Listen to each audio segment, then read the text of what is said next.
tertúlia. Meu boa tarde a todos. Hoje é dia 28 de março de 2017. É uma terça-feira. Nosso verbete é de número 4071. Ele tem 6 páginas, 56 logias e 10 máximos.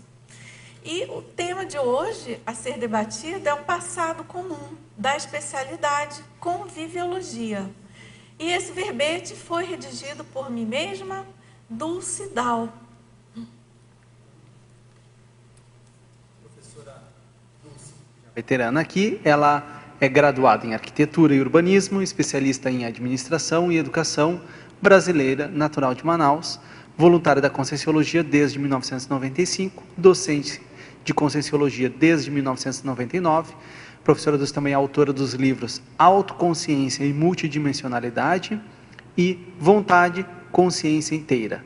Tenepsista desde março de 2000 e Epicom desde 2014.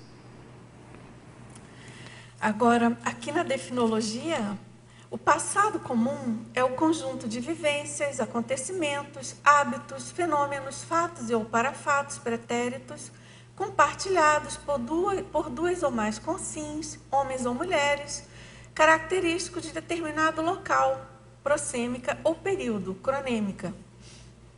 E aqui na pensenologia, o holopensene pessoal da conviviologia, a forma holopensênica comum, o holopensene de reencontros seculares, o holopensene da ressignificação de laços afetivos, o holopensene da omniconviviologia na era da Helbex. E aqui na fatologia, o fato de o reto convívio poder ser revivido em novas bases evolutivas, o fato de ninguém poder mudar o passado, mas poder refazer o futuro, a possibilidade da recomposição grupo kármica, o tempo evolutivo de cada consciência, o reencontro evolutivo embasado nos trafores comuns, a neoenciclopediologia facultando oportunidades evolutivas aos intermissivistas, o ortoconvívio de intermissivistas lúcidos em prol da Max Proexis, o passado comum delineando as bases da pré-intermissiologia. Agora, aqui na parafatologia, o retroconvívio extrafísico em função de passado comum, a interassistência extrafísica possível a partir do reencontro de compassageiros evolutivos de passado comum, as paraevocações interassistenciais, o campo bioenergético oportuno, a reparação dos desmandos grupais do passado, os retroconvívios referenciais para autoproexis, o curso intermissivo enquanto passado comum das diversas gerações de intermissivistas. Agora, aqui na argumentologia, a gente chama atenção que tem aqui uma listagem, né, com a caracterologia, com 50 categorias de passado comum, não excludentes, tá certo? E depois a gente tem uma tipologia com 12 características de vivências conjuntas do passado comum, para melhor se compreender e vivenciar as relações grupais momentâneas. Agora, aqui na remissiologia, a gente destaca carga de convivialidade, círculo de relações, compassageiro evolutivo, inseparabilidade grupo kármica, reagrupamento evolutivo. O passado comum de compassageiros evolutivos, a partir dos princípios da inseparabilidade grupo kármica e da atração dos afins, delineia as bases interassistenciais da evolução grupal. Aqui na questionologia, você considera a hipótese do passado comum nas interrelações pessoais cotidianas? Busca qualificar a convivialidade pessoal em novo patamar cosmoético em prol do melhor para todos? Aqui na bibliografia específica a gente tem uma fonte. Agora vamos aqui à mega-análise feita pela equipe da Enciclosapiens. professores Cláudio Monteiro, Marilene Raganin e Maria Zilá Padilha. Ressoma, história, pretérito, vivências, reparação, patrimônio, lembranças, reciclagens, antepassado, interrelações, omniconvívio, intermissivista, acontecimentos, com passageiros, reto convívio, interassistência, grupo pensenidade, para-reurbanologia, maxi-proexologia, conviviologia. Pessoal, então, vamos aqui dar início, né? Eu queria comentar com vocês da minha motivação maior para escrever esse verbete. Eu tenho, assim, um interesse muito grande pela questão dos círculos que se formam, né, ao longo da nossa vida e, no meu caso específico, quanto que isso vai reverberando e que muitas vezes a gente deixa de aproveitar oportunidades de convívio em função de problemas ou de falta de cosmovisão ou até em função da própria personalidade de cada um de nós, né? Em função das dificuldades presentes ou então das prioridades da vida. E aí uma outra coisa que me chamou muita atenção e que, vamos dizer assim, embasa, né, a escrita desse verbete é o meu histórico, enfim, a minha convivialidade na CCCI, principalmente nos últimos anos e notadamente na dinâmica do enciclopedismo reurbanológico, porque eu já tive várias parapercepções e, claro, as pessoas que participam também, dessa questão da incidência, da possibilidade de atendimento, né, a concierges, da possibilidade de interassistência, considerando a convergência de pessoas que tiveram passado comum, né, passado de vivências em comuns, ou passado próximo, né, ou passado mais distante, enfim, é uma constante. Eventualmente vem alguma informação, alguma ideia, alguma inspiração, ou alguma constatação, algum parafato. Isso me chamou muita atenção da importância de como que a gente precisa, ou deveria, pelo menos na minha opinião, não sei o que vocês pensam, dar mais valor a isso, prestar mais atenção para esses reencontros, no sentido da gente tirar mais partido de restabelecer, né, as nossas relações restabelecer relações mais homeostáticas, que eu penso que isso deve ser uma grande tentativa, um grande propósito aí, e alguma coisa bem conversada, eu não tenho nenhuma rememoração sobre isso, nos cursos intermissivos, né? Porque a gente, considerando que o objetivo nosso, enquanto intermissivista, seria um reencontro, né? A questão do reencontro grupo kármico a partir de várias diásporas ao longo da evolução, eu penso que isso é muito importante em termos de vida do intermissivista, né? Em termos de proexis. E eu mesmo me deparei o quanto que eu já negligenciei isso, o quanto que eu já fui um pouco leniente, não dei muita atenção para esse assunto comparativamente ao que eu penso ao peso que ele deve ter para a nossa evolução, para a nossa proex.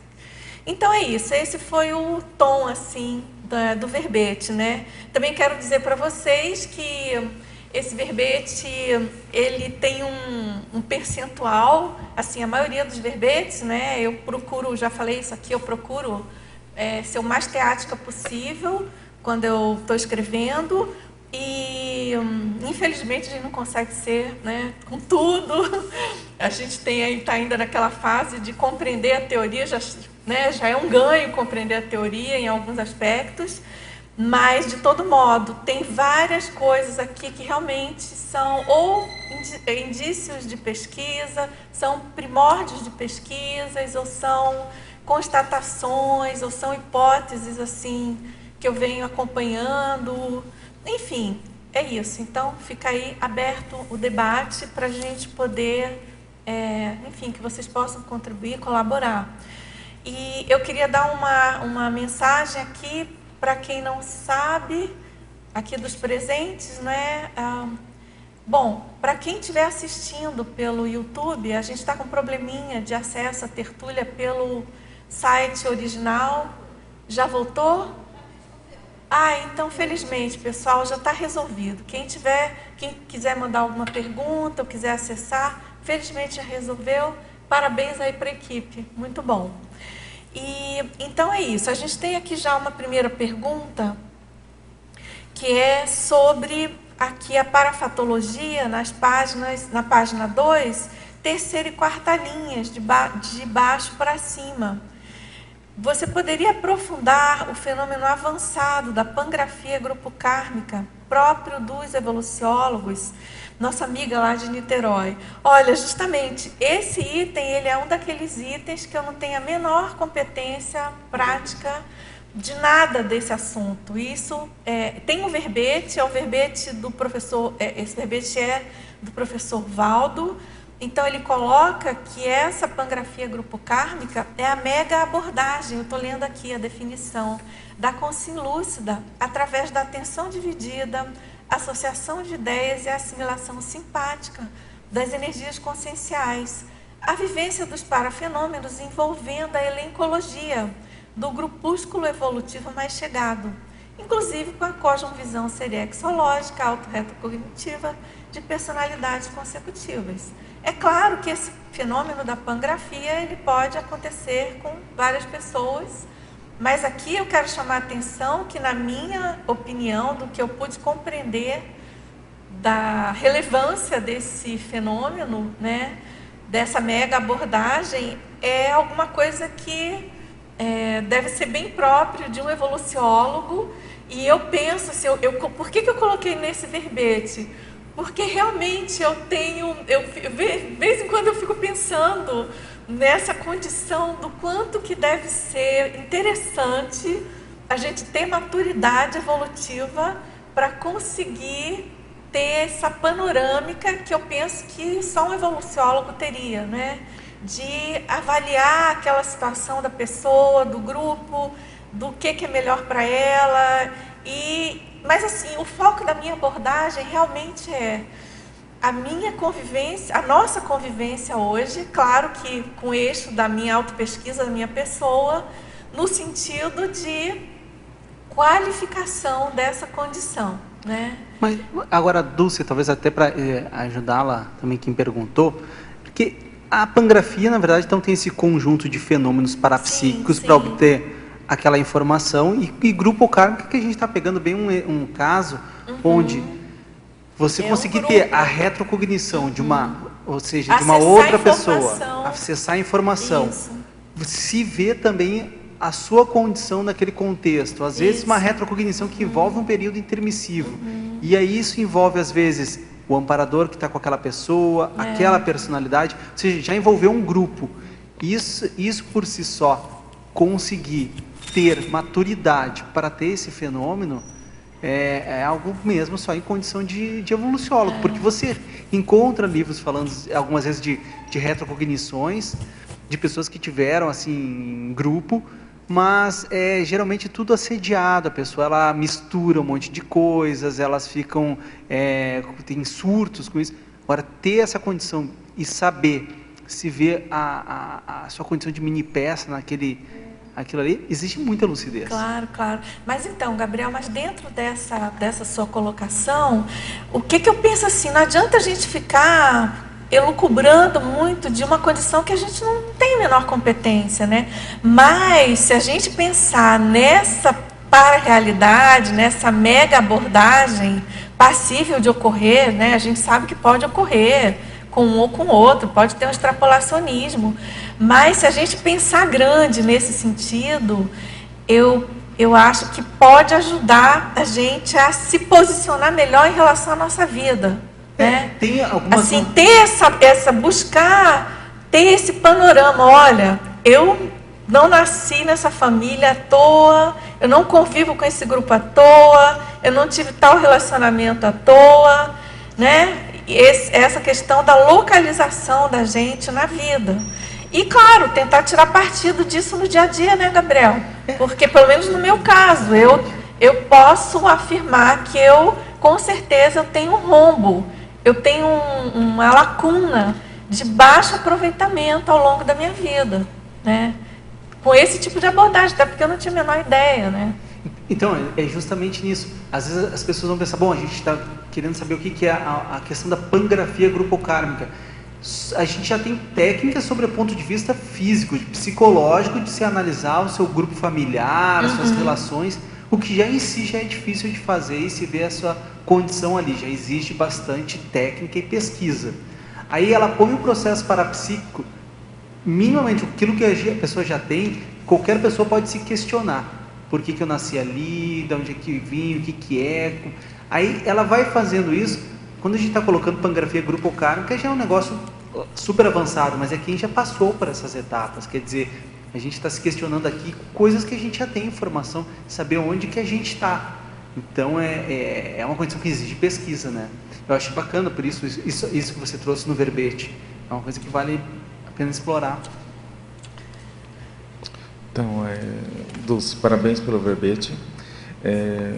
Queria mexer com dois processos. O primeiro é tentar entender justamente a prática, né, dessa lógica multidimensional, que você começou a falar aí do passado comum, que fez a gente estar aqui, né, de certa forma, que teve um processo de curso intermissivo. A gente observa que, quando a gente escutava o professor Valdo falando das especialidades que a Conscienciologia abarca, e os grupos que vão se formando, a gente sabe que essa formação de grupo tem a ver com o passado, né? Tem a ver com uma convergência de fatos e parafatos que levam àquela especialização, né?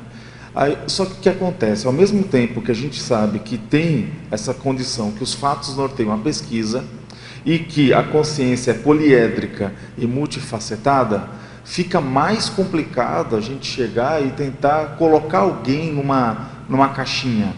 Pelo menos eu vejo o seguinte, que a gente pode ter diversas especialidades afins, diversos grupos afins. Mas então, André, mas é que a minha abordagem, assim, que eu quis passar e que, assim, a minha linha de interesse se eu não tenho competência para ter um panorama maior, eu tenho alguns indícios pontuais de passado comum com algumas pessoas. Isso todo mundo tem, é fácil fácil entre aspas, né? Mas todo mundo tem, né? As afinidades, as divergências, né? Os problemas de convívio, ou ao contrário, as amizades. Então, esse grande quebra-cabeça, eu me sinto absolutamente incompetente, não tenho menor condição de abordar dessa maneira. Mas, se eu já tenho vislumbres com algumas personalidades, ou se eu tenho técnicas disponíveis, a Conscienciologia oferece, né, conforme o Gabriel colocou, e até a própria psicologia, enfim, a gente já tem maneiras de mapear minimamente, né, essas relações de convívio que a gente tem ao longo da vida, por exemplo. Então, aproveitar isso, tirar partido e fazer autopesquisa em cima disso, entendeu? E é o que eu comentei mais no início. Eu fiquei muito curiosa, o que me chamou muita atenção para esse tema, que, né, é um tema, assim, aparentemente banal, né, gente? Assim, passado comum, né? Agora, Dulce... Mas, se eu só concluir isso, desculpa, aí você fala... Foi essa verificação, não é verificação, mas essa observação, né? Claro que passível de erros, né? São parapercepções passíveis de serem equivocadas, né?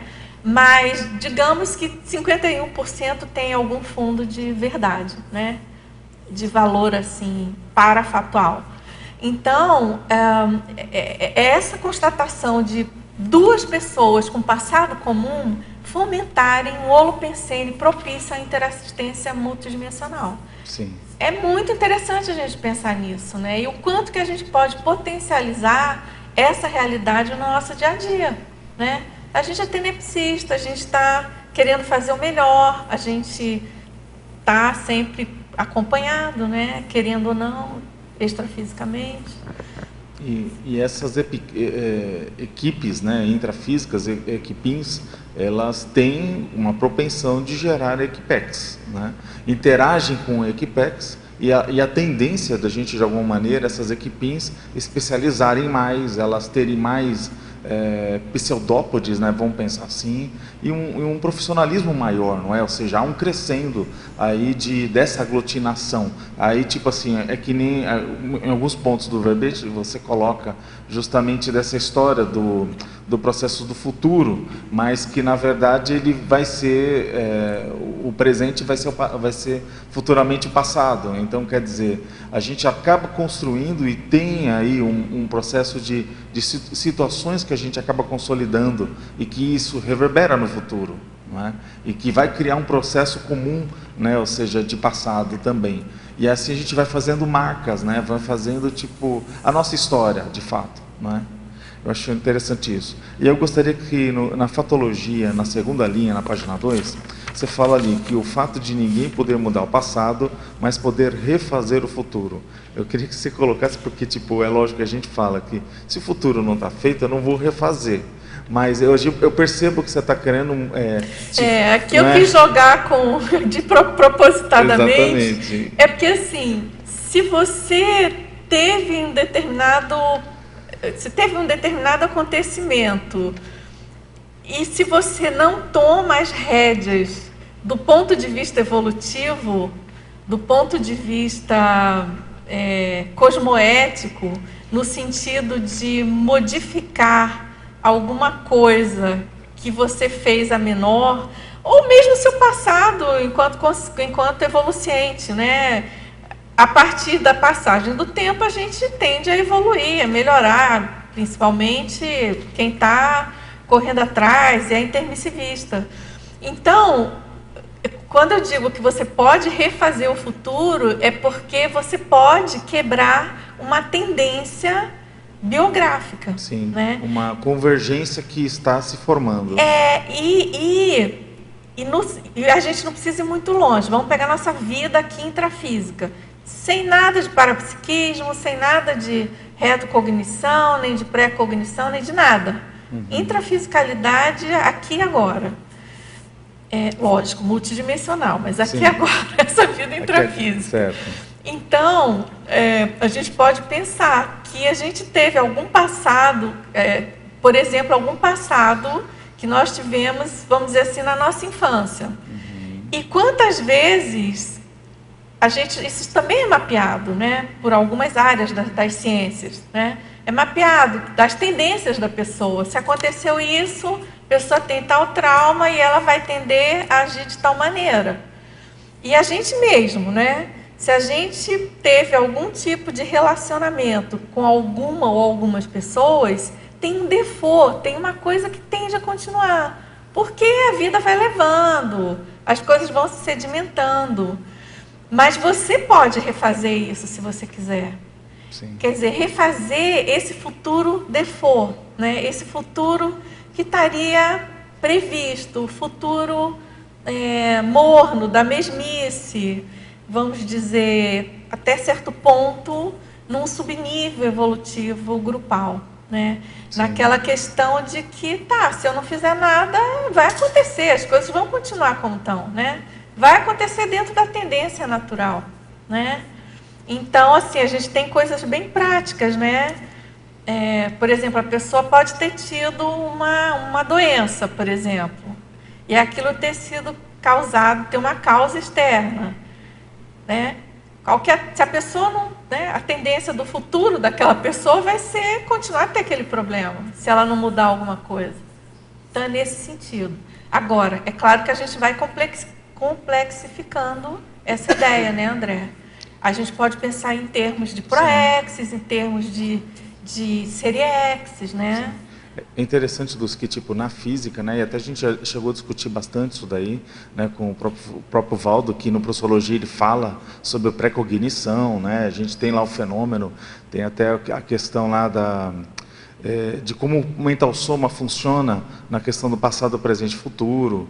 Tem um capítulo específico, né, na Professologia que fala sobre isso, né, sobre a curva a consciência fora da velocidade da luz, né, da emancipação, né, consciencial do cone de luz. Até um capítulo no Professologia que fala sobre isso.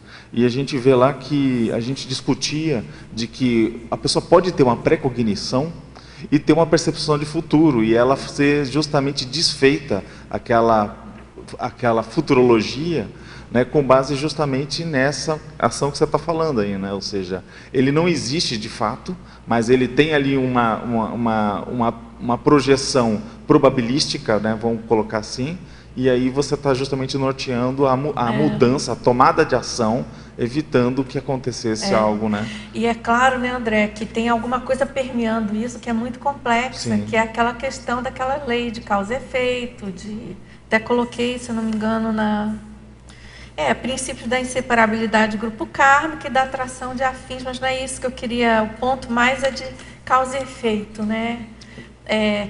Que é claro que tem algum nível aí que entra a questão do determinismo, né? Que dependendo do seu nível de interprisão, de problemática talvez envolvendo... da cosmoética aplicada. Não dá, não é tão flexível assim, né? Sim. Mas a gente está falando aqui numa condição mediana, que nós aqui já com nível, por exemplo, pensando nisso, com um nível de livre-arbítrio determinado que já permite aí uma flexibilidade nas escolhas, né? Isso em termos de determinismo e livre-arbítrio grandão. Agora, em termos de vida, hoje, aqui agora, em geral, para qualquer pessoa, independentemente de onde ela se encontre, dela ser consciencióloga, de não ser, a gente sempre pode melhorar a nossa condição em função ao que a gente já fez no passado, não é verdade? Sempre. Agora, Dulce, só mais uma questão que me chamou a atenção, é que você fala do passado comum sobre o processo da conviviologia. Eu só queria, explorar uma questão, que, dá uma sensação que o processo de conviviologia, ele tem uma vertente mais forte do processo afetivo no nosso nível evolutivo, né? Ou seja, o processo emocional, que a gente interage, gosta de estar junto daquelas pessoas, não é só pelo aspecto do tipo intelectual que aquilo tem a ver com um processo de interesse mental somático, mas também tem um processo afetivo, de vivência, de relação emocional construída milenarmente. E isso gera, vamos dizer assim, não tem uma lógica, às vezes, mental. Percebe o que eu estou querendo dizer? Às vezes, esse processo de construção, que vai ter um impacto de futuro, que você coloca, ele tem uma vertente forte desse processo de relacionamento. E eu gostaria que você explorasse um pouco mais esse lado, porque você chamou a atenção pela conviviologia, não, por exemplo, evoluciologia. Né? Você pegou um lado que tem a ver com o pessoal, tem a ver com esse lado de grupo, né? Ai, André, obrigada aí pela pergunta. Você foi num ponto assim importante, na minha opinião, assim.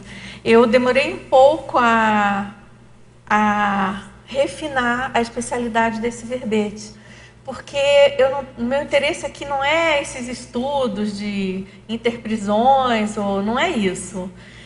É nessa linha mesmo do convívio, né? Do que é possível em termos práticos aqui de conviver e que se envolve as questões nossas de afetividade, de relacionamentos direto, né? Que eu penso que no nosso dia a dia, principalmente quando a gente começa a mergulhar e adentrar no holopensene mais mental somático, tem duas coisas sérias que eu penso que acontecem. Uma é de fato mesmo, você começa a adentrar nesse holopensene e dependendo do seu jeitão, você esquece dessa abordagem mais afetiva mesmo, né? Você esquece porque você está num outro, vamos dizer assim, no outro layer existencial ali. E isso não pode não ser exatamente nosográfico, mas também não seria o ideal. E tem uma coisa que eu acho que sim, que é mais patológica e mais nosográfica, que aí eu acho que tem um nó górdio, tem um calo coletivo que a gente precisa cuidar, mais especificamente nas nossas relações em geral, mas mais especificamente aqui entre nós intermissivistas, né? Que é essa questão de problemas de convívio mesmo, de muita disputa, de muita concorrência, de desconfiança nociva, de excesso de preocupação com coisa que não precisaria, que, na minha opinião, obviamente, não é bem na minha opinião, mas acho que é meio óbvio, né? Isso tem relação direta com passado comum torto, né? Não homeostático, necessidade de refazimento desse passado e, se não tiver vamos dizer assim, um colchão de convivialidade, vamos dizer assim, técnica, pelo menos, que acho até que eu andei colocando aí, eu devo ter colocado essa expressão, não dá, não vai. Então, isso passa, assim, por uma certa finesse, por uma certa educação. Não chega a ser falsidade, não é isso. Não chega a ser falta de autenticidade, não é nada disso. Mas é, assim, uma coisa mais pelo respeito evolutivo, né? E também pela intercooperação mesmo, que eu acho que a gente tem que aprender muito, né, André? E também não precisa ir muito longe, né, gente? Basta ler um pouquinho de história da humanidade. Não tem muito mistério. A gente está nesse planeta. E a história do planeta é 2 pontos. O que é a história do planeta? Problema de relacionamento. Entre as pessoas, briga, confusão, matança, disputa, concorrência. E então a gente, né, o famoso ciclo persecutório, e é isso. Então, a questão da conviviologia, ela entra assim como um fator crucial. E a gente não pode esquecer o quanto que, por exemplo, o professor Valdo chamava a atenção da gente sobre isso, né? Quando ele falava da importância do social, das amizades, disso, daquilo outro. E tá bom, acho ótimo isso, com certeza, perfeito. Agora, é preciso imbricar isso no dia a dia, né? Assim, na coisa direta, né? Eu, por exemplo, gente, sinceramente, eu vou falar uma coisa aqui que pode ser que eu esteja bem batendo forte. Eu acho inadmissível. É claro que eu também faço isso, mas não porque não é de propósito, pode ser por esquecimento, mas não que eu quisesse fazer. Eu acho, assim, uma coisa incrível, você mandar um e-mail para uma pessoa e a pessoa não te responder. Eu acho isso uma coisa louca. Assim, gente, como é que pode você mandar um e-mail e a pessoa não diz, recebi, obrigada, valeu, ou então, tô sem tempo. Uma coisa é você demorar a responder, né? Você não consegue, às vezes é muita coisa. Mas, assim, não é o caso. A pessoa, né, que você sabe que ela te pediu uma coisa, você atendeu, ela retornou, enfim, não vou entrar aqui no mérito tudo, mas são detalhes que aquilo vai criando um clima de distanciamento. Então, eu não acho que isso é intencional, sabe, André? Não é não, de jeito nenhum. Não é má intenção da pessoa, mas é essa falta de zelo com esse tipo de inter-relação, né? E, assim, a gente tem que cuidar, porque é aquilo que eu falei antes, a gente trata de assuntos tão transcendentes, tão difíceis para a gente mesmo assimilar, entender e tentar colocar alguma coisa na prática, que a gente tende a esquecer, não estou falando todo mundo, né, gente, mas eu estou falando mais por mim, a esquecer coisas assim, às vezes mais corriqueiras, né? E que acho que vale a pena, né? É lógico que eu não estou falando só disso no verbete, estou falando do pacote, né? Mas começa com isso, né? Dulce, só nessa linha, então você, na sua opinião, o nosso passado comum dificulta ou facilita a nossa convivialidade? Deveria facilitar, mas às vezes dificulta? Como é que você... Eu acho que depende, Eliana. Eu não sei te dizer se é 51% pior ou melhor. Assim, a gente pode fazer a seguinte análise. De modo geral, em termos de planeta Terra, o passado comum é mais nosográfico que homeostático, certo? Certo. Isso é um fato, né? Isso aí é história, né? A pergunta é, será que os intermissivistas participaram de passados comuns mais homeostáticos? Não sei. Não sei. Um Não raciocínio sei. quase lógico, eu penso que algum tipo Alguma coisa alguma pode ter vivência, tido. Em algum momento, Pode ser, hipóteses, né, Eliana? para poder estar... Agora, Eliana, o que eu acho que é mais sério é pensar nessas hipóteses de passado comum e buscar vivenciar um presente realmente incomum, no sentido de raro, Sim. de inédito, de ineditismo. De novo. Com aquela outra acepção, de novo, né? E agora, também dentro do que você está perguntando e da sua colocação, né? Também se a gente pensar que algum plus a gente teve para chegar no curso intermissivo, tem algum sentido. Agora, também tem a outra observação, a outra hipótese, né? Da gente estar se reencontrando em função também de passados, eventualmente entre um e outro, mais nosográficos, para refazer isso, recompor, né? Aquela questão do princípio da restauração, recomposição, enfim, aquela coisa toda das etapas, né? Então, é aquela história, né, da pangrafia grupocármica e do evoluciólogo, né? Mas, enfim. E você, Maria Lúcia? Se tratando de passado comum, tem uma... Eu gostei dessa ordem pensada, passado. Eu gostaria... Deixa eu ler primeiro. Não se consegue fugir do passado. O problema é saber honrá-lo. Não conseguimos desfazer o passado e nem viver sem as suas lembranças indicadoras de nós indispensáveis reciclagens conscienciais. Eu queria que você fizesse um link com o livre-arbítrio, essa pensata com o livre-arbítrio. Pois é, a gente até comentou um pouquinho sobre determinismo e livre-arbítrio, né?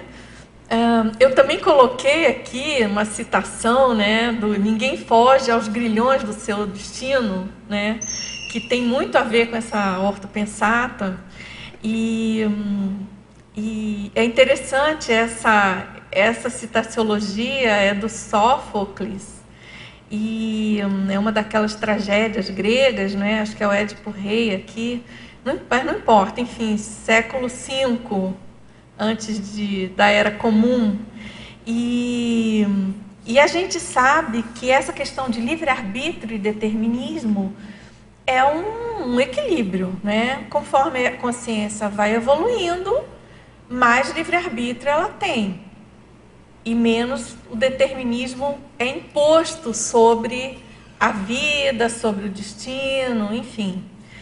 Então, a questão de que ninguém consegue fugir ao passado é que, considerando essa equação, né, de evolução, aumento de livre-arbítrio e redução do determinismo, ainda assim, a gente pode pensar que qualquer consciência, em qualquer nível evolutivo, ela vai estar precisando ou tendendo a viver com aquela referência do passado. Porque a gente pode pensar, por exemplo, na mega fraternidade de um Serenão ou na mega fraternidade de uma CL, que a gente ouviu já muitas vezes, né? O professor Valdo também já escreveu sobre isso, do caso, por exemplo, da pessoa que já pode, de um Serenão, por exemplo, que já poderia estar fora, sem ressomar no planeta Terra, e ele continua para ajudar o planeta, né? Ou seja, ele tem essa compreensão do envolvimento dele com o resultado do que é hoje, né? E isso vai, então, carregando ali toda a realidade intraconsciencial, né, paragenética, enfim, tudo que compõe aí o carregamento da consciência. Então, é bem interessante, porque essa questão do problema é saber honrá-lo, claro, esse é o problema, né? O que fazer com o nosso passado? Se ele foi bom, vamos honrar e fazer melhor. Se ele foi ruim, vamos reciclar, né? E refazer e reconstruir o negócio. A questão é, que a gente também comentou um pouquinho antes, é o nosso nível de imaturidade sem poder ainda lidar bem com isso, ter essa panorâmica, né, desse passado, e a gente vai tateando, né, tentando seguir aí o fluxo do cosmos aí com uma venda do nosso nível de cosmoética, né, ali vai desvelando. E então é isso. Agora, bom, foi o que você perguntou, atendeu? Entendeu? Tem mais uma. Pode? Claro. Em holopensenologia, você fala o holopensene, que eu sei que é uma área de pesquisa sua, da omniconviviologia na era da Helbex. E você coloca também aqui na parafatologia, quarta linha, lá, a Helbex enquanto ressarcimento coletivo das responsabilidades do passado comum. Você poderia fazer também um link entre essas duas? Poderia, Maria Luísa. Eu vou trazer aqui mais pé no chão, tá? Porque eu gosto muito, um tema meu, você sabe, de pesquisa, adoro esse assunto. E agora, eu gosto de pensar na Helbex aqui no dia a dia, né? Então, por exemplo, a gente tem a questão do enciclopedismo, né? Aqui dos intermissivistas da enciclopédia. E a gente sabe o que o enciclopedismo, a enciclopédia da Conscienciologia, ela compõe esse percurso aí da Helbex, né? O professor Valdo, inclusive, escreveu sobre isso. E quando ele coloca a enciclopédia da Conscienciologia, obviamente a gente pensa em primeiro lugar na obra dele, né? No que representa a obra dele nessa questão do início do ciclo, começando com a para-reurbanologia, com a transmigraciologia. Ele propôs aqui a teoria da Helbex, né? Então a gente pode pensar o papel da obra do Valdo Vieira na Helbex. E o quanto que a relação dele com esse planeta e o papel disso nessa era da Helbex, de uma maneira macro, geral. Mas a gente pode pensar também no nosso papel refazendo as nossas interprisões, né? Desmanchando aí as nossas interprisões, por exemplo, com o que a gente escreve, com o que a gente faz de tares, né? E isso está diretamente relacionado com essa proposta da Helbex, que a gente, em termos específicos, né? Por exemplo, o professor Valdo, quando coloca a teoria da Helbex, ele coloca a consréu, né? Que é a consciência reurbanizada, e tem nós intermissivistas no sentido de que a gente não veio direto, né? A gente já passou por um curso intermissivo, mas em algum momento também a gente foi reurbanizado, obviamente, senão a gente já tinha um nível evolutivo mais alto. Então, é claro que a gente tem relação direta. A hora que a gente faz o curso intermissivo, que a gente tem uma programação existencial, a gente tem uma responsabilidade com o que a gente fez de errado aqui no planeta, né? Então, essa questão do holopensene, da omniconviviologia na era da Helbex, eu coloquei aqui porque eu penso, Maria Luísa, que é uma das tarefas nossas da nossa condição, né, de intermissivista, é a gente pensar nesse para-dever que a gente tem com Atares e com Polikarma, né? A gente tenepsista, escrevendo nossos livros, nossos verbetes, nossos artigos. Quantas vezes a gente entra na internet e se depara com o verbete de um colega lá, primeiro, cabeçando o Google. Olha só o efeito disso numa era dessa de reurbanização. Aí você compara isso com o noticiário que você vê lá do lado, né, no mesmo Google, enfim, nas televisões. Então, é um impacto, é pequeno ainda, mas existe, né? Existe. Essa omniconviviologia, ela existe numa escala pequena, ali ainda é o grão de areia, né, no oceano, mas é possível, a gente precisa pensar nisso, né? No nosso papel aqui hoje, né?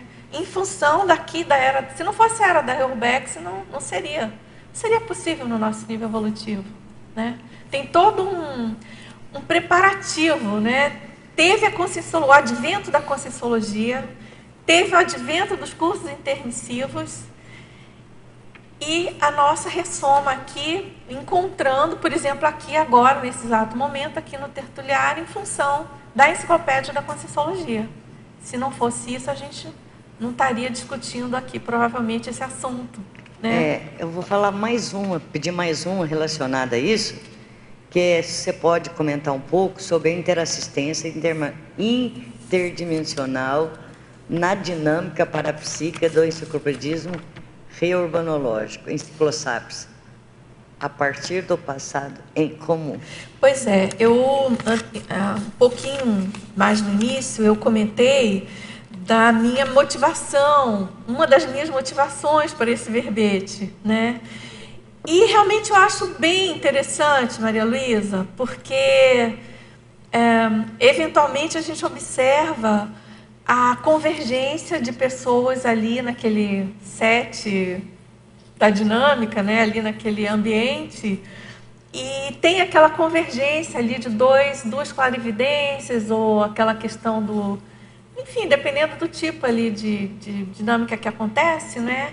Mas eu já observei várias vezes um tipo de atendimento e tipo de assistência em função do que aquelas pessoas já vivenciaram juntas, ou delas terem vivenciado passados, terem tido retroconvívios em comum, ou terem assuntos em comum, e às vezes até nessa vida mesmo, né?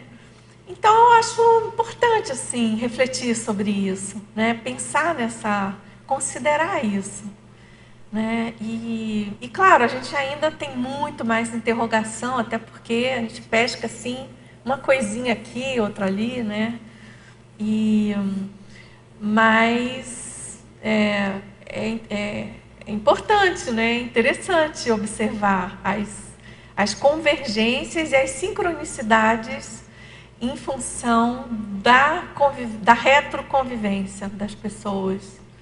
É preciso valorizar isso, né? E uma vez também eu tive essa inspiração bem clara da gente precisar dar mais valor aos nossos encontros aqui hoje, atuais, né? Aquela história de você ir num lugar, encontrar uma pessoa, e aí? O que você está fazendo com isso? Porque alguma coisa está acontecendo. E dependendo da sua predisposição, aquilo potencializa muito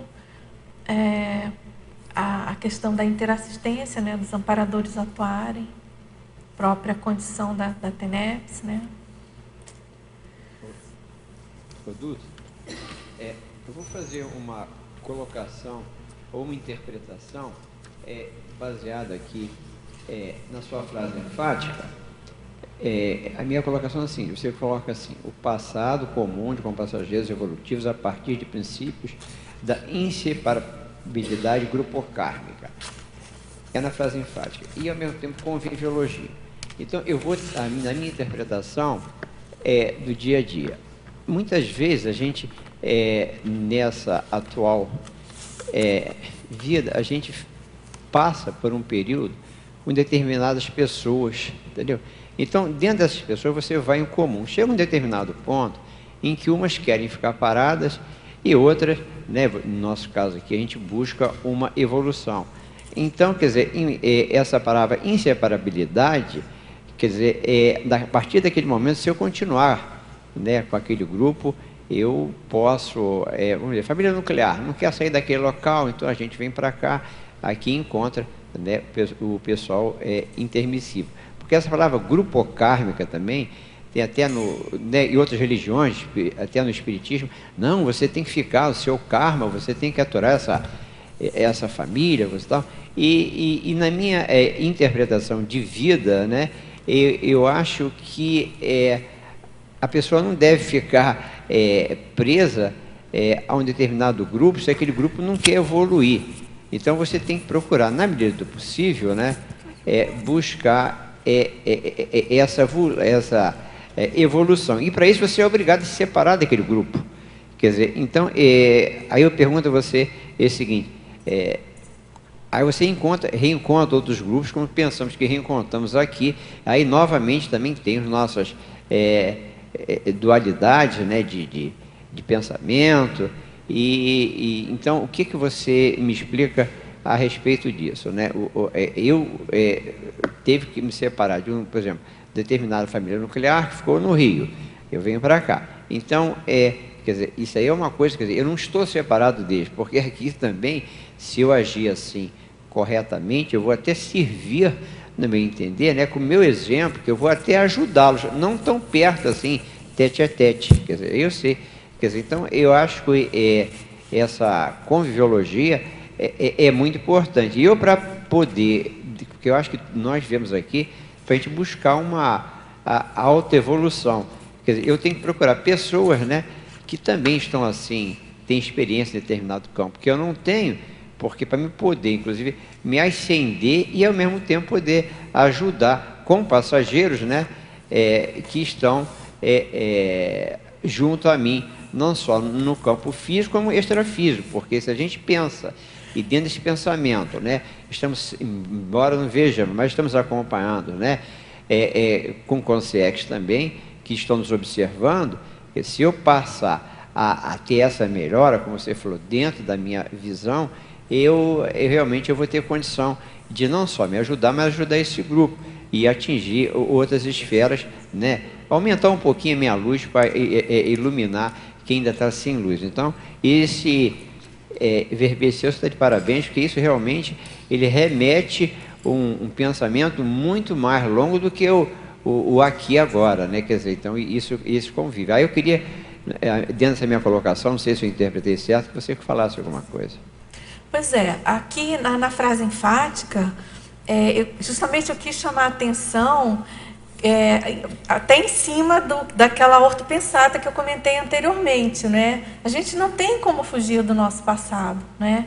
Daí essa questão da inseparabilidade grupo kármica. E tem essa condição também da atração dos afins, isso é natural, você se aproximar de pessoas que você tem mais afinidade pensênica. Qual que é o pulo do gato evolutivo, né? Que aí eu penso que envolve a nossa proexis, envolve a nossa condição de intermissivistas, de estudantes de conscienciologia. É que se a gente não tem, se isso é uma questão, vamos dizer, é uma lei evolutiva, né? Um princípio evolutivo da consciência ficar não é restrita, mas dela depender dessa questão do passado, da interprisão ser um fato, do determinismo ser um fato, e de livre-arbítrio ser conquistado aos poucos, ao longo da evolução, qual que seria a maneira de você tirar partido disso, né? É você reconstruir essas relações que você tem, e que você já teve de uma maneira equivocada. Porque o que é a interprisão? É você precisar ter dependência, né, daquela convivência, daquela pessoa, em função até do que você fez de errado para ela, dos atos anticosmoéticos que você cometeu com ela. E, a partir de um determinado momento, quando você toma adquire uma certa lucidez, você passa a conviver numa base mais cosmoética e passa a considerar a questão da interassistencialidade e das suas reciclagens em relação ao que você considera e ao que você já fez com aquela pessoa. Por exemplo, se você tem lucidez para isso. Mas, por exemplo, vamos supor que a gente não saiba, né? Que é o mais comum. Você está numa família, e ali naquela família, por exemplo, você pode ter um problema muito sério com alguém, um filho, um irmão, um pai, enfim. Isso acontece, é normal em família. O que a pessoa mais lúcida deveria fazer? Ela deveria pensar que ela não está ali por acaso, que provavelmente ela teve um passado comum com aquela pessoa e que ela precisa, vamos dizer, limpar a situação, como dizem na gíria e no jargão, né? A questão do limpar o karma, não é isso? Mas pensar numa questão mais evolutiva do ponto de vista técnico, entende? Não é uma questão de fazer porque tem que fazer, é compreender a importância disso para o processo da evolução. Se você continua se debatendo contra alguém ou tendo desavenças com uma pessoa, é claro que você está suscitando um holopensene maléfico, nosográfico, que vai continuar prendendo você a ela, principalmente em função do padrão de energias dos morfopensenes nosográficos e das consciências atraídas por esse padrão, que vão estar fomentando aquele holopensene nosográfico. Então, é preciso a gente romper com isso, né? E quando eu coloco assim, que esse passado comum, então, de compassageiros evolutivos, ele delineia as bases interassistenciais da evolução grupal. Na minha opinião, não tem outra saída. É isso, a gente não tem opção. Ou a gente amadurece e entende isso, ou a gente vai continuar naquela condição da interprisão para sempre, né? Que, por exemplo, é uma condição mais comum das baratrosferas. Você tem aquele grupo de pessoas sem lucidez, em convivência contínua ali com aquele grupo, mantendo o mesmo padrão patológico, sem fazer aquela ruptura, né? Porque aquilo vai sendo retroalimentado. Então é isso. Assim, é preciso romper com isso, né? Ter essa lucidez e essa iniciativa, né? Eu acho que o que você explicou foi muito importante, né? Porque mesmo nessa atual existência, que acontece com muitas pessoas, comigo acontece, quando eu olho o meu passado recente, de 10 anos atrás, né? Em que eu ainda não tinha cognição suficiente, né? Em que eu cometia assim, ações e muitos pensamentos, às vezes mesmo sem ações, e que hoje eu considero que eram anticosmoéticos, patológicos, mas por falta de conhecimento. Então eu convido, né, a todos, a cada vez mais, né, a gente buscar, né, esse conhecimento que nós estamos discutindo aqui. Por quê? Porque se nessa atual vida, né, há pouco tempo, né, eu fazia a coisa, e pior quando a gente está assim, com um olhar restrito, sem o conhecimento, qualquer um pode chegar, mostra a você, e você ainda fica até, às vezes, emocionalmente com raiva daquela pessoa, porque você não entendeu. Só que ele às vezes não te explicou, ou pode explicar, porque até para você falar uma verdade para uma pessoa, é uma coisa assim, né? Você vê que a pessoa está errando, mas tem que saber se aquela pessoa está apta, né? Eu falei, há 5 anos eu não estava, então será que eu posso falar?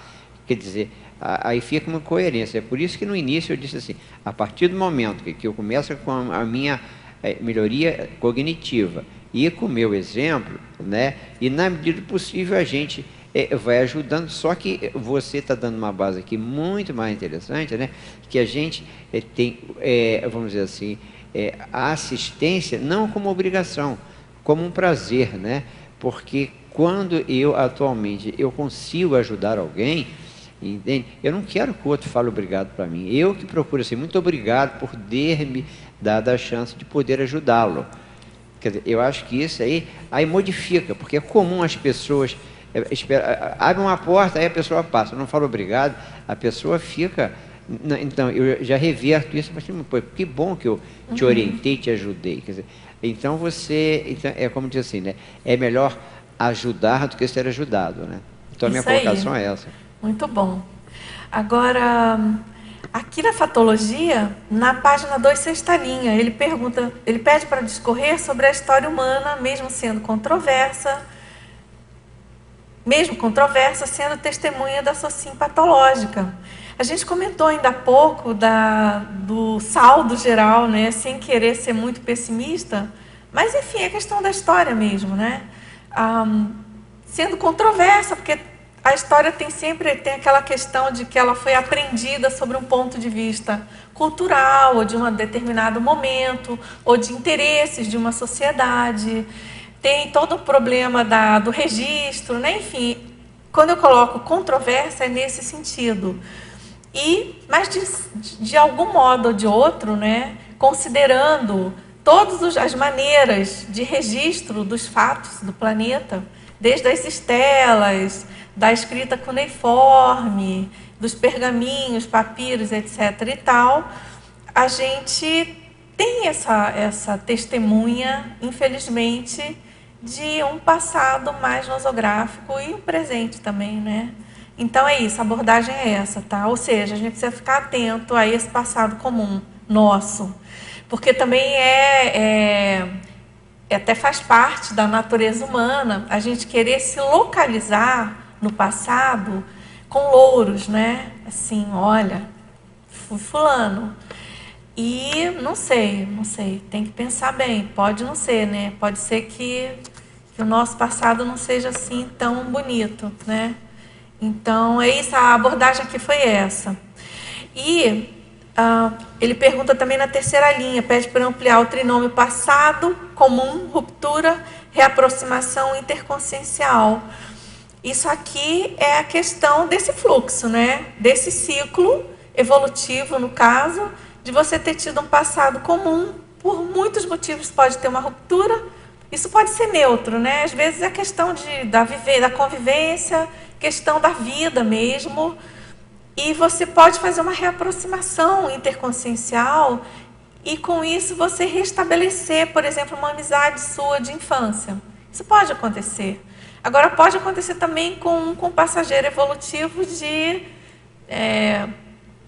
uma amizade de curso intermissivo, que a gente perdeu o contato e que, de repente, tem uma ruptura por algum motivo, até pela ressoma, e a gente faz a reaproximação. Ou aquele passado comum que teve uma ruptura nosográfica, porque teve alguma desavença séria, e isso acontece também muito, e a gente fazer uma reaproximação numa nova base, né? Às vezes é preciso até o afastamento, porque não dá para a pessoa conviver junto ali na chapa quente, né? Em cima do lance. Você queria falar, Gabriel? Uma coisa que eu acho que seria bom, dentro desse teu verbete, talvez para a gente refletir, que eu achei que um ponto que você tocou é o seguinte: partindo da premissa de que nós tivemos intermissivistas um passado em comum, né? Intermissivistas ligados ao processo da conscienciologia. Partindo dessa premissa, partindo de que a gente tem todos esses processos focados para assistência, de estar atento, e a gente não precisa ter necessariamente toda a informação sobre, por exemplo, eu ter sobre o seu passado, sobre o passado de outras pessoas, mas com o mínimo do que a gente já tem e com os objetivos que nós temos, a gente já consegue ter um certo grau de lucidez. Mas aí é uma coisa que eu sempre fico pensando.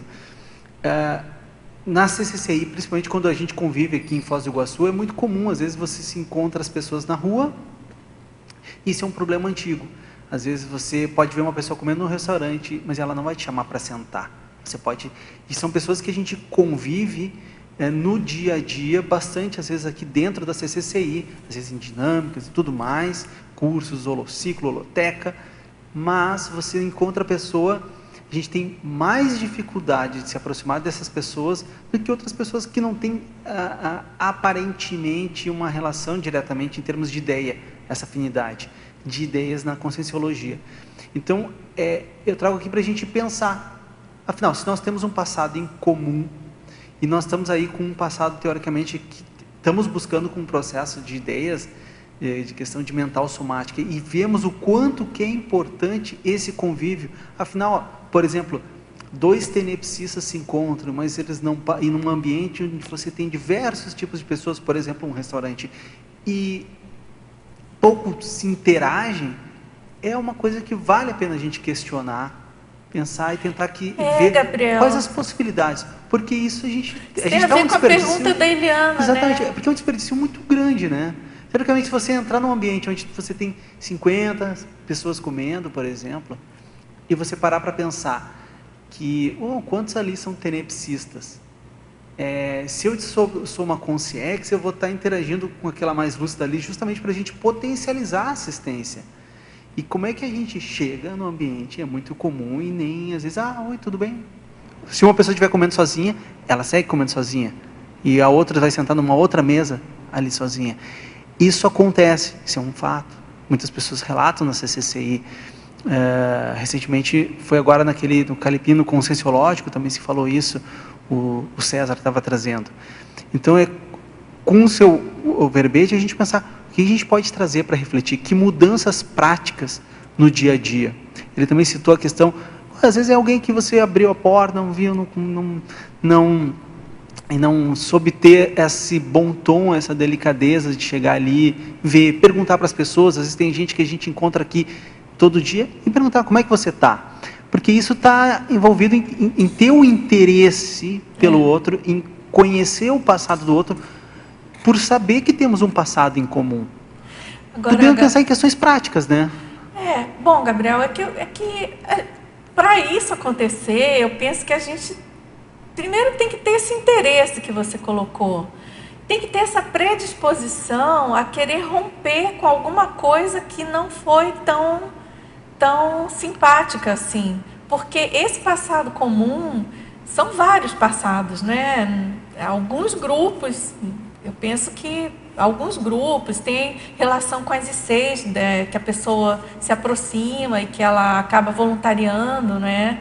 Isso a gente sabe, tem alguns mapeamentos já feitos de pessoas que tiveram tal atividade que vão para tal IC, não é isso? O Sovaldo comentou alguma época.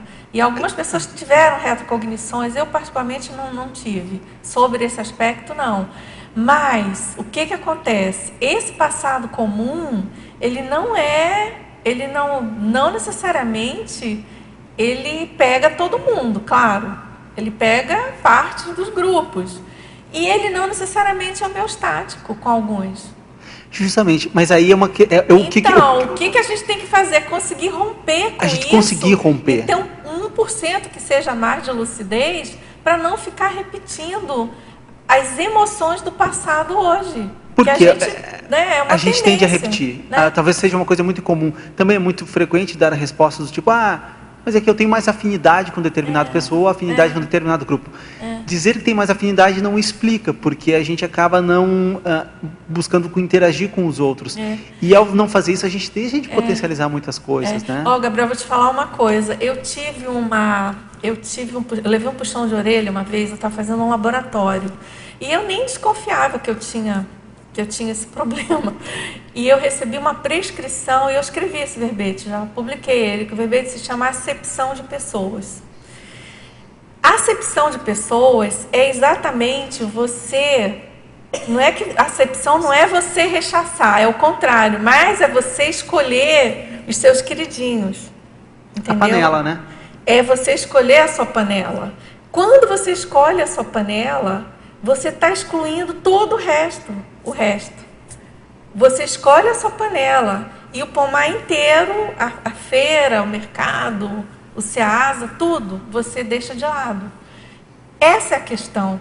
Eu penso que a gente está falando aqui de coisas mais sutis, mais refinadas, né? Às vezes, assim, eu não tinha me dado conta disso, do problema que é isso.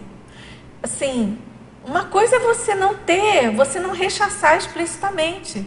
Né? Eu, por exemplo, já tive vários casos que eu vi pessoas dizendo, fulano eu não quero, ciclano não quer, não, aqui não. Eu nunca tive essa postura, eu sempre acho que eu topo todo mundo, em geral. Mas eu faço ainda acepção de pessoas, eu penso que eu melhorei bastante, isso já tem alguns anos, assim, deve ter uns 2 anos, eu acho, esse verbete. E de lá para cá eu venho cuidando muito, eu penso que eu já fiz uma boa reciclagem com isso. Entendeu a sutileza? Sim, você não faz explicitamente, você não rechaça, você não se opõe, mas você faz acepção. que é o problema da panela. E isso, Entendeu? e às vezes é E uma aí coisa... pronto, não resolve a situação. A gente acaba tendo, quando se entende-se, por exemplo, que às vezes é importante você, por exemplo, fazer uma determinada dinâmica, que ela tem um grupo ali para você trabalhar em pesquisa. Isso é importante, a gente não discute isso. Afinidade. Mas existe afinidade. Mas muitas vezes a gente deixa de ver a outras pessoas, porque fechamos o grupo, algo que sem a presença do professor Valdo, que era muito aberto, em muitas tertúlias, quem acompanha vê pessoas que chegaram. Recentemente eu estava olhando outra tertúlia onde ele fala, era o senso de gratidão. Aí ele fala, tem essa moça aqui que acabou de chegar, estou ressaltando que ela chegou e peço para acolher e tal e tal. Por quê? Ele tenta inserir as pessoas e aquilo ajuda, porque são pessoas que poderiam estar ali o dia inteiro com a gente e acabamos não vendo. Tem uma característica cultural, não sei o que vocês acham, mas também tem uma característica cultural, né? Também muitas vezes o Brasil ajuda a quebrar isso, mas às vezes a gente tem para o processo do Sul. Né? Agora, Gabriel, tem uma coisa bem séria aí dentro disso tudo que a gente está falando, que é a questão da seletividade. Seletividade, né? É muito importante também. Você tem que ser seletivo. A questão dos agrupamentos institucionais também são importantíssimos. Faz parte, a gente tem as responsabilidades dos grupos menores, né? E os interesses mesmo, né? E competência também, né? Por exemplo, você é psicólogo, eu não tenho a menor competência, nem poderia, aliás, voluntariar, por exemplo, na OIC, não é minha praia. Eu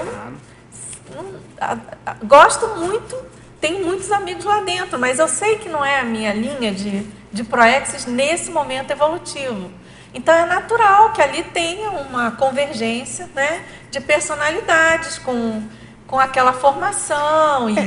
Agora, a questão é os limites disso. A questão da cosmoética e da sua intenção também. Eu trouxe isso para a gente fazer o seguinte questionamento. Será que nós não estamos reproduzindo o que é a crítica social hoje muito feita de sermos individualistas? A sociedade hoje é muito considerada individualista. Será que não estamos simplesmente considerando, ainda entrando no meio de sermos individualistas, ou já estamos conseguindo ver além, interagir mais com o outro? Acho que é uma coisa de se pensar, importante.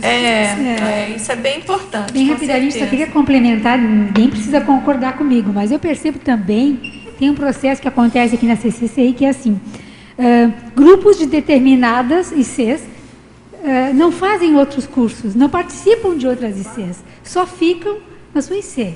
Podem discordar de mim, mas eu vejo isso acontecendo. Raramente eu vejo algumas pessoas-chave, fazendo qualquer outra atividade, participando de qualquer outro processo mais público aqui, como ciclo mental somático, etc., que não seja na sua IC. Acho que isso é um processo, é um problema também de convivialidade, talvez aquele passado em comum, daquele grupo que está naquela IC, é um terreno perigoso para ficar num processo de autismo mesmo, de fechado, assim, um grupo quase autofágico, vivendo com as suas próprias ideias, consigo próprio, dentro da CCCI. Eu observo isso, fechado em si mesmo. Eu acho isso muito sério, acho que isso tem a ver com o problema do passado em comum, quando ele se fecha. Ele aprisiona, né, Eliana? É interessante, é importante isso que você está falando. Eu só queria falar... Penso que acontece ainda. Eu queria só aproveitar nesse gancho, né, que uma reflexão que eu faço sobre esse ponto, que eu concordo, né, que a gente tem que ter essa visão mais altruísta de estar mais aberto, estar mais interativo, estar buscando ser como uma consciex, né, ou seja, pensar como consciex. Só que eu vejo também que um dos limiares aí que a gente deve observar é o momento de cada um. Né? E eu vejo que tem pessoas que têm um temperamento mais aberto, outras mais fechado. E aí você vai ter que avaliar justamente a intencionalidade por trás daquela ação. Né? Então, para a gente não rotular tão facilmente também o fato, porque, por exemplo, tem situações que eu estou assim, cheio de problemas, que eu vou ser muito menos interativo. Ou seja, aí você vai me encontrar numa situação e eu vou estar com poucas conversas. Mas por quê? Porque tem a ver com modus operandi, tem a ver com temperamento, tem a ver com um processo, entendeu? E aí você fala, não leva mal. Mas, na verdade, aqui tem um pepino, aqui tem um abacaxi que eu estou descascando. Então, a gente tem que olhar também isso, ter esse olhar assistencial de também avaliar a situação do outro. E uma coisa que eu vejo positiva do ponto de vista de processo evolutivo, pensando na evoluciologia. Eu vejo que, por exemplo, eu tenho uma duplista, né? E que ela é muito mais expansiva e aberta do que eu. E isso, do ponto de vista de estratégia de evolução, eu percebo, assim, pensando como meu evoluciólogo, que tipo, ele fez um bom negócio comigo. Por quê? Porque se de fato eu tivesse uma outra duplista que fosse um temperamento muito igual ao meu, seria muito ruim. E se tivesse o contrário, né? Se a minha duplista tivesse uma pessoa muito aberta como ela, também seria problemático, porque a gente modula e de fato eu percebo que com o passar do tempo a gente acaba se contagiando dentro das suas especialidades, né? Vamos dizer assim. Então, de fato, a gente acaba entendendo um pouco mais. Mas eu concordo com você, que a gente tem que agir mais como consciex e ter essa visão assim mais abertista.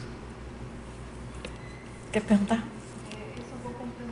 Ele citou o componente social, mas não explanou muito, né?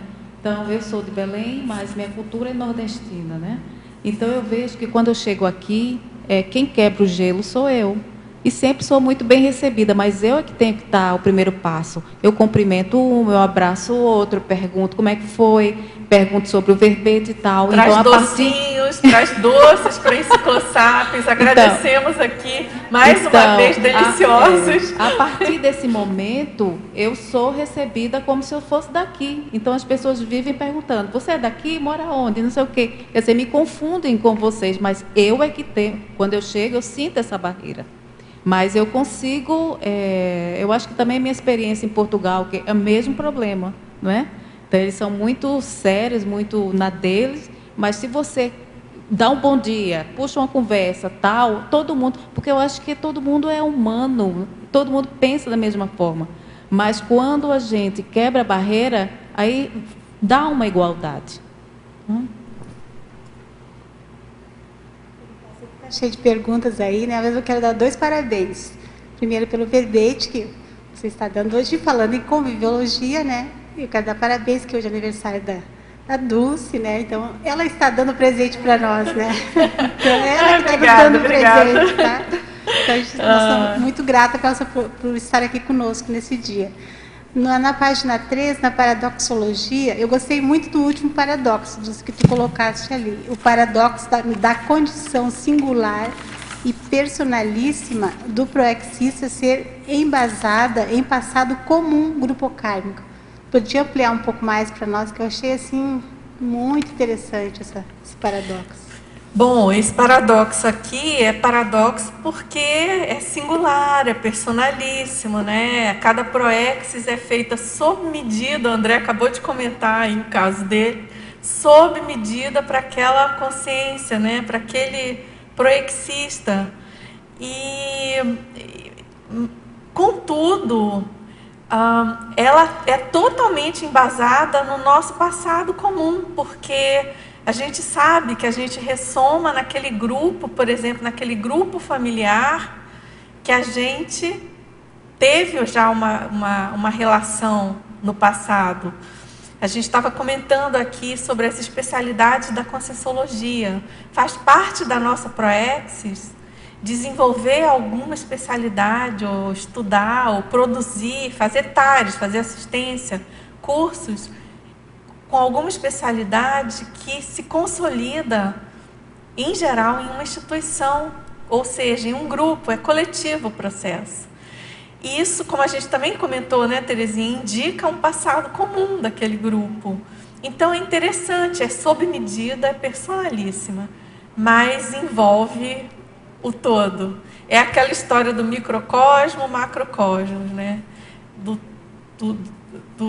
todo conter as partes e vice-versa, enfim. Então, é muito inteligente a gente pensar nesse mecanismo evolutivo, né? E por isso, então, que eu pensei aí nesse paradoxo, que eu achei que caiu bem aqui, encaixaria bem aqui no tema, né? Podemos seguir, então, Terezinha? Eu agradeço muito a sua presença também, tá? O presente maior, quem está ganhando sou eu, tá? Com todos vocês aqui. Agora, ela pergunta sobre o reencontro evolutivo embasado nos trafores trafores comuns. Poderia ampliar? Essa pergunta vem da Flórida. É o seguinte, esse reencontro evolutivo pelo nosso entendimento, assim, ele acontece muito também em função dos nossos trafores comuns. Por exemplo, aquele grupo de intermissivistas que se reencontra numa instituição conscienciocêntrica ou num projeto conscienciocêntrico para fazer um determinado trabalho, em geral, aquilo vinga em função dos trafores que aquelas pessoas têm. E são trafores em comum, são trafores parecidos. Elas se atraem elas se motivam a partir de trafores muito parecidos. Por exemplo, a gente tem as pessoas que têm aquele traço da intelectualidade, tem outras que têm aquele traço mais forte de passadão com experimento parapsíquico, tem outras que têm o traço de passado com a docência e por aí vai. E, de certo modo, tem um interesse ali que é comum e que ele pode ter um corte transversal embasado em traços força, né, daquelas pessoas. Né? Se você pegar, por exemplo, o traço de algumas pessoas que fazem trabalhos bem específicos, né? Por exemplo, o trabalho da Conscius, né? Que é o trabalho de conscienciometria, que é tão importante para todos nós. Mas ali tem traços muito importantes que, na minha opinião, são bem comuns das pessoas. Por exemplo, essa questão do interesse pelo outro. O interesse por entender o perfil alheio, né? É um trafor da pessoa isso, é ter essa empatia, né? Como é que a pessoa funciona. Se ela não tiver esse trafor, dificilmente ela vai ter o interesse por essa especialidade ali, pela hétero, né? No caso, estou falando, né? Então é isso. Agora, você pode esclarecer na paradoxologia sobre o paradoxo do passado comum dos serenões e de congéus transmigradas. A gente pode pensar aqui da vivência em conjunto, né? Por exemplo, aqui nesse planeta Terra, sem ir muito longe. Isso acontece, isso é fato, e a gente pode até pensar no nosso caso, né? Do quanto que pessoas que a gente teve passado comum estão mais evoluídas que a gente. Isso a gente pode pensar ou para mais ou para menos. E aí, fazendo essa extrapolação extrema, tem o caso do serenão, é paradoxal, porque são vivências em comum, são passados em comum. Contudo, cada um evolui no máximo possível do planeta e o outro involui, né? Involui entre aspas. O outro precisa ser retirado porque não deu conta daquele processo evolutivo. Agora, deixa eu seguindo aqui, se der, depois a gente retoma. Aqui na ciclologia, ele pede para expandir o ciclo algoz-vítima, perpetuado no belicismo e rompido pelo intermissivista. Bom, esse ciclo nós comentamos anteriormente um pouco sobre ele.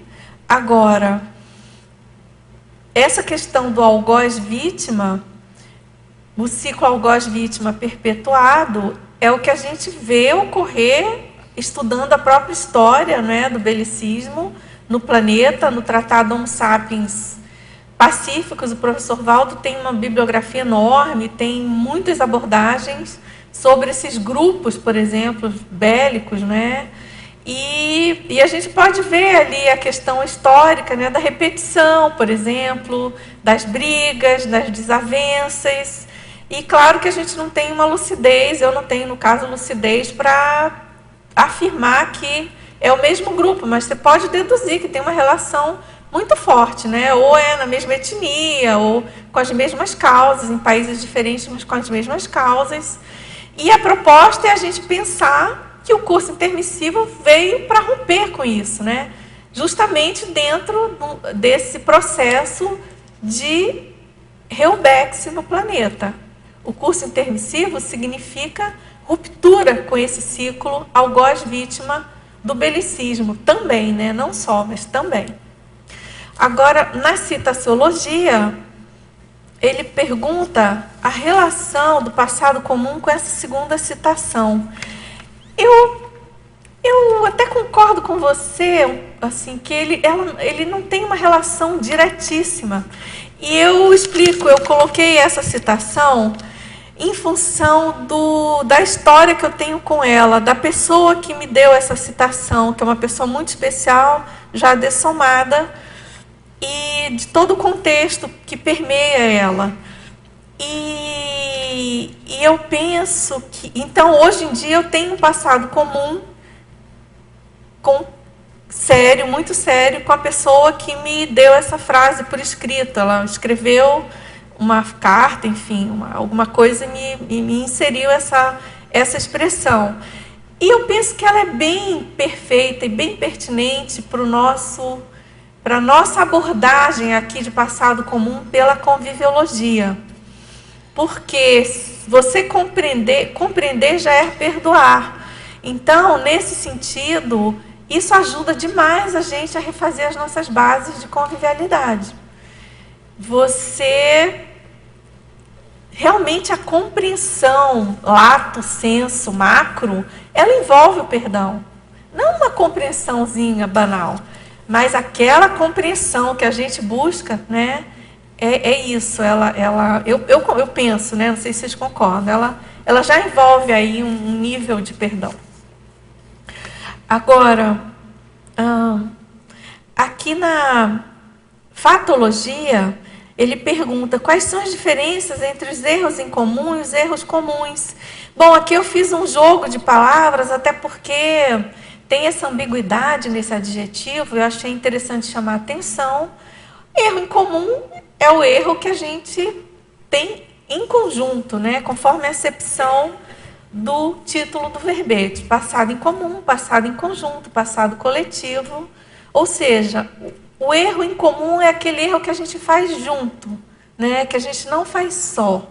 Isso também é uma coisa bem séria, a gente pensar. Quais erros eu cometi só entre aspas, né? Intrafisicamente, e quais erros eu cometi em conjunto. E aí, quando a gente pensa na condição pré-desperticidade, antes da desperticidade, a coisa fica mais complexa, né? Quais erros realmente eu cometi só, sem companhia extrafísica patológica? Bom, e os erros comuns são os erros corriqueiros, os mais banais, enfim, que acontecem todo dia e que não por isso são menos sérios, né? Na fatologia, ele pede para eu relacionar o ato de dar tempo ao tempo com o passado comum. Bom, eu já tive casos nessa minha vida intrafísica que eu precisei dar tempo ao tempo para eu poder refazer relacionamento meu com pessoas, no caso foi mais sério com uma pessoa. E eu entendi a importância de dar tempo ao tempo e a coisa funcionou. Essa inteligência contextual de você, às vezes, precisar entender que não adianta forçar muito a barra, é melhor deixar de molho, esperar esfriar, porque o negócio está muito mexido, está muito quente. Então, é mais inteligente, eventualmente, você dar tempo ao tempo, não esquecer que o tempo passa, ficar de olho, mas dar tempo ao tempo, né? E, claro, isso envolve aí um passado comum. A questão aí, o contexto é de algum passado comum que não foi muito bom. E, às vezes, o passado comum, ele até... É interessante que, às vezes, ele até foi muito bom demais, até, e você já tenderia a querer entrar naquela mimese dispensável, né? E, às vezes, precisa dar um corte, dar um tempo com aquilo para você poder fazer aquela ruptura necessária.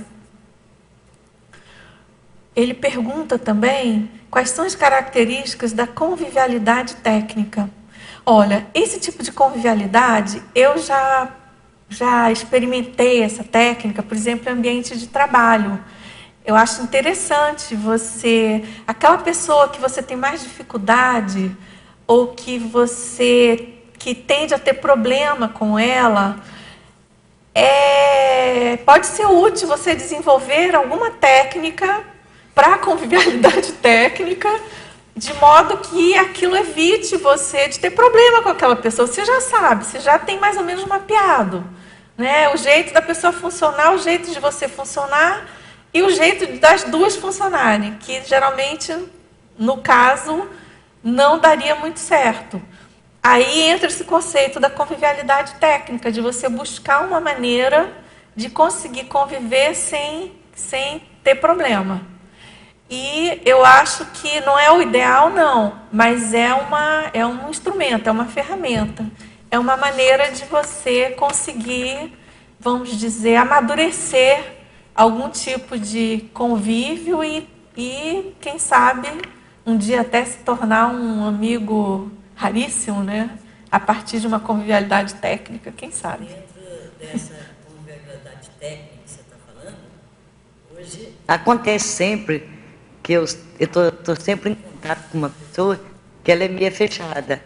E eu tento, vou de um lado, vou do jeito, aquele jogo de cintura, para a gente ficar mais à vontade, né?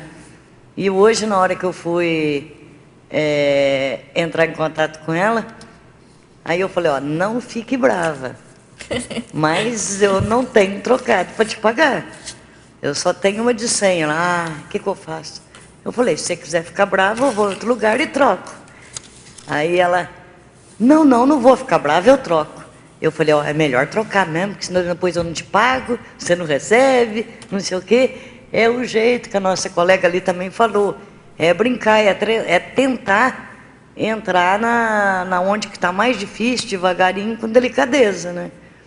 Porque se ela já é fechada, se a gente fechar também, aí que nada passa, né? Aí vira uma interprisão, começa, né? Queira ou não queira, começa. A gente só fica falando, mas por que ela não se abre um pouco? Por que ela não dá um sorriso? Por que ela não é legalzinho com a gente, né? A gente cumprimenta. Bom dia, boa tarde. Mas é o jeitão da pessoa, a gente tem que respeitar. É o jeito dela. Maria Luísa, e às vezes a gente não se dá conta e o outro se dá. Às vezes é o contrário, né? A gente se dá conta e o outro não. Então, qual que é a saída? Quem se deu conta, dá arrumar um jeito aí da situação melhorar, né? E é isso aí que a entra a gente convivialidade técnica. Às vezes não dá para você virar amigo da pessoa, né? Rápida não dá. Não, é paulatino, né? Isso aí vai aos pouquinhos, não adianta. Você querer, dar o pulo maior que a perna, você cai também, né? Eu acho que é a questão dos trafores, tu visualizar na pessoa os trafores dela, né? E ter aquele respeito, né? Isso, da admiração e discordância vendo esse lado, que às vezes no voluntariado, tu vê que aquela pessoa tem condições, então eu vou respeitar ela. Isso é bem sério isso que você está colocando. Ter esse ponto de vista e essa visão maior, né? Traforismo é um ponto aí da convivialidade técnica, com certeza, Terezinha, muito bem lembrado. Agora, aqui na sindromologia, você pode comentar a síndrome da pré-derrota acirrada pelo passado comum nosográfico? A síndrome da pré-derrota é um verbete, se não me engano, da professora Mibelo, não é? E a síndrome, então, é aquela pessoa que ela já entra na situação pensando que vai dar errado, que vai perder, que não vai dar certo. E a gente pode pensar que isso pode ter a ver, não necessariamente, mas pode ter a ver, eu penso que tem sérias chances disso ter a ver com esbregue, com o passado que deu errado. E a pessoa, então, já fica com aquele padrão nosográfico daquilo que ela já fica ali registrado, né, na paragenética, enfim. E ela já fica com aquele problema, não é? Com aquele lado, aquilo fica muito forte. Né? A gente sabe da força das emoções na nossa memória, na nossa holomemória. Então, é para considerar essa hipótese, né? Mais uma vez, da gente precisar ter lucidez para romper isso, né? Entender que há possibilidade de refazer isso e de superar, né? Agora, aqui na tipologia, ele pede para comentar alguns itens. Vamos lá. Tipologia lá na página 5. Aqui a gente tem o funcional versus o inútil. Então, vamos lá. Aqui são as características de vivências conjuntas de passado comum. Para melhor se compreender e vivenciar as relações grupais momentâneas. Nessa tipologia, eu fiz abordagens como se fossem assim, qualitativas, né? Para a gente buscar compreender melhor e tentar mapear o que é que está por trás, né? Então, por exemplo, o funcional versus o inútil. Você pode ter tido um passado comum que funcionou muito bem, que tinha objetivos claros, precisos, que foi útil, né? Que foi funcional, que valeu. E aquele passado comum totalmente inútil. Por exemplo, se a gente pensar nessa vida, a gente tem passado, eu tenho pelo menos, todo mundo tem, com aquele passado comum totalmente inútil, com aquelas companhias ociosas que hoje você eu não faria novamente, não perderia mais, não foram tantas, mas é alguma coisa que acontece. Então, você comparar, né? Fazer esse cotejo para você tentar até mapear o jeito de você, a melhor maneira de você se manifestar ou se relacionar com um determinado grupo, ou determinada pessoa. O íntimo versus o distanciado. Uma coisa é você ter tido um passado comum íntimo. A outra coisa é um passado comum distanciado. Quantas vezes aqui a gente não viu, aqui no tertuliário, cenas óbvias de passado comum, de muita intimidade, com pessoas, por exemplo, com o professor Valdo, ou com algum outro que tenha tido alguma retrocognição, ou alguma parapercepção. E é óbvio, aquilo fica óbvio na relação que existe da pessoa hoje, na intrafisicalidade, né?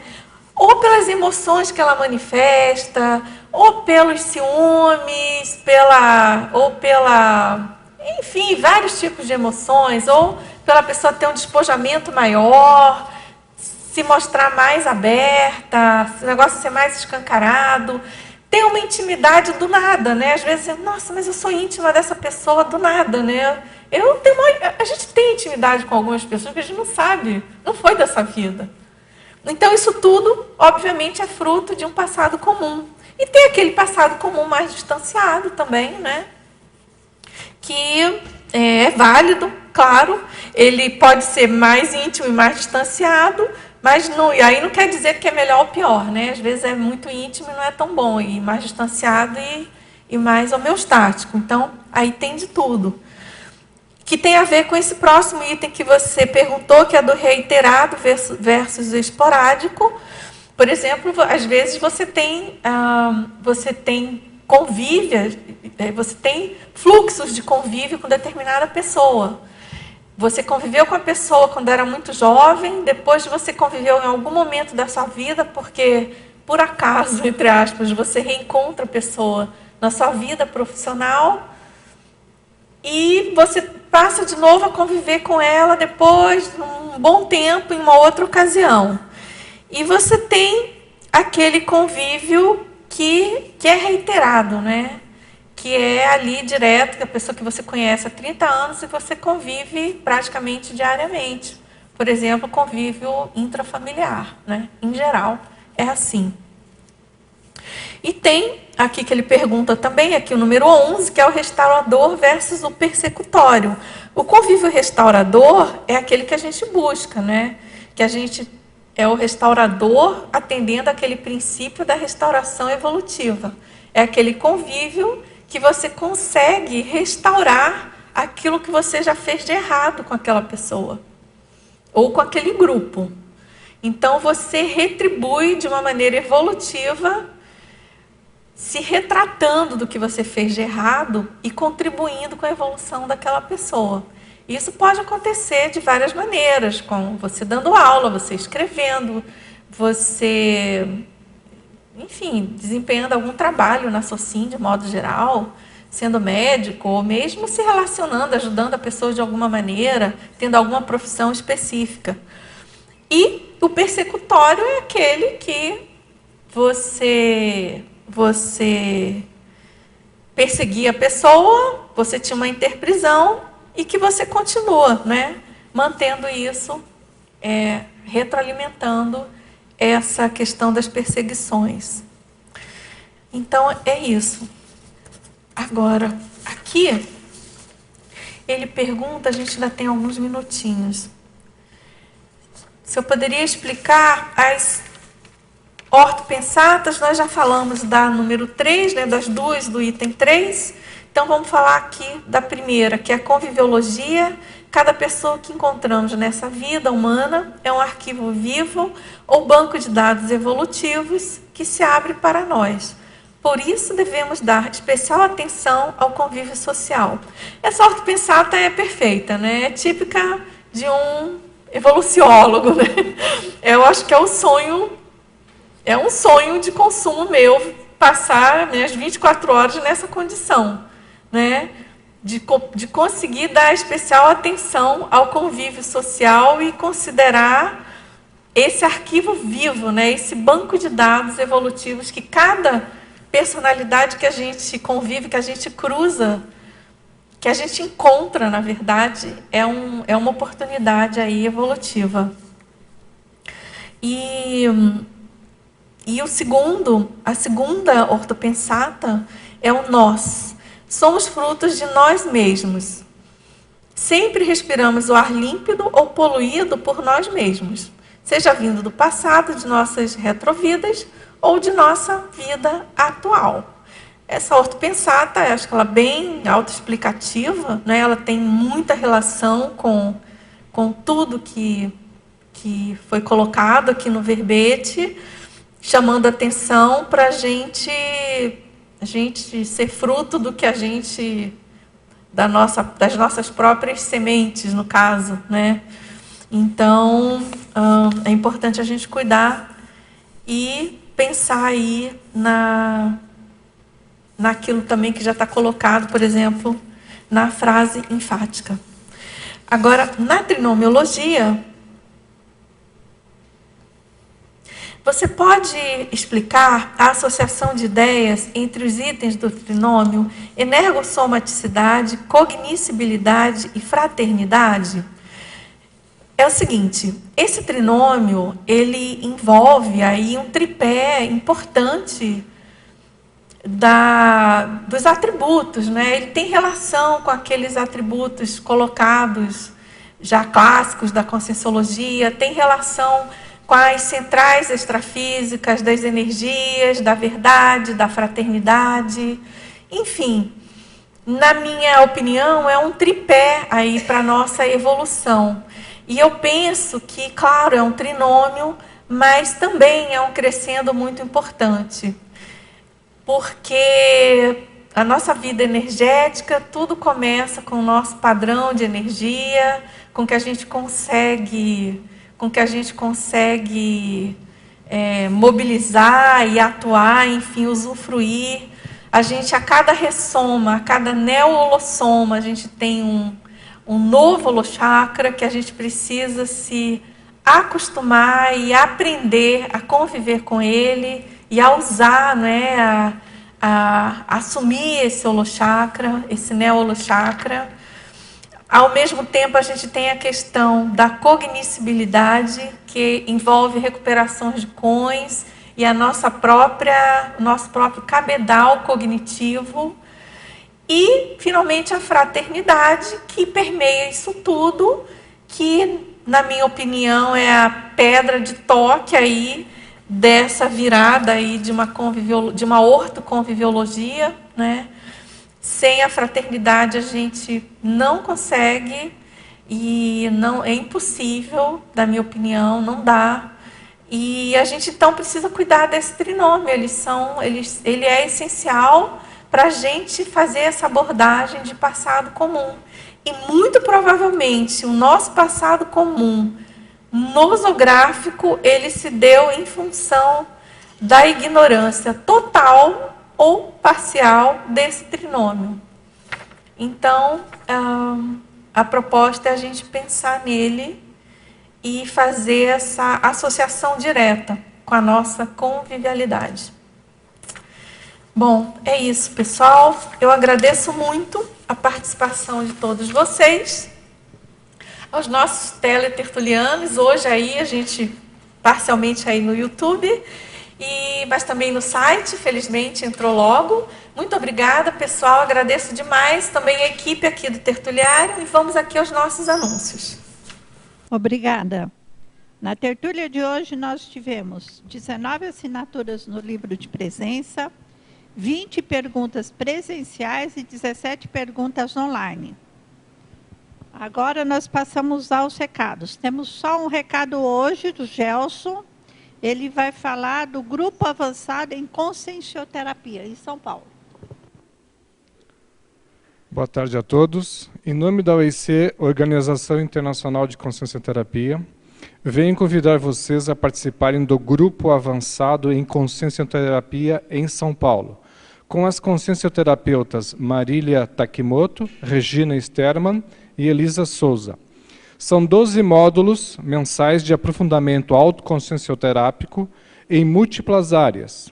O grupo começa nos dias 8 e 9 de abril e o pré-requisito é ter participado de curso introdutório da Conscienciologia oferecida pelas ECs, ou ter sido evoluciente em atendimento consciencioterápico regular ou intensivo na OIC.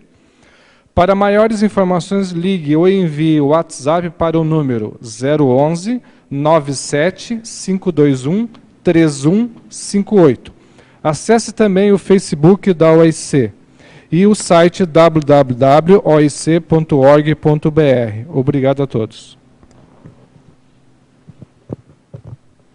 Para amanhã nós teremos o verbete Binômio Afetividade-Sexualidade, da especialidade Sexossomatologia, e o verbetógrafo André Propinhac.